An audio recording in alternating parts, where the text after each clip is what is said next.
But I will say that clients are asking about these things. What are you doing as a company for AI to help me, as the client? You need to be ready to answer that question, because if you haven't heard it yet, it is coming. And even if you're working on very small websites, it's coming.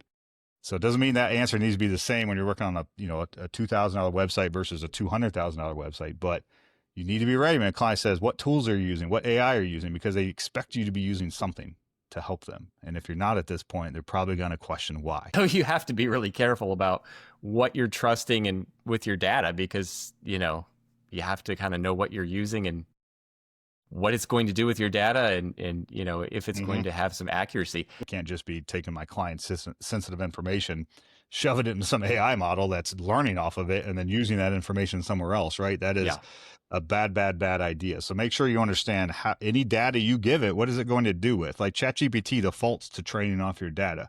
You can turn it off. Hit that switch, turn it off. But then if it hits that, it will just stop everything and say, hey, you're out of, it will just stop, which is what you want it to do if it hits your budget limit, right? And send you a notice like, hey, you need to turn this back on. But be very careful about those things as well. Because I'd hate to, put something online and then come back the next morning, you have like a $50,000 bill, right? So be cautious with that. If you're a WordPress professional and you like what you heard there, go to thewpminute.com/subscribe. Join that newsletter so you never miss an episode, or search for the WP Minute wherever you get your podcasts. We're out there fighting for you, the WordPress professional.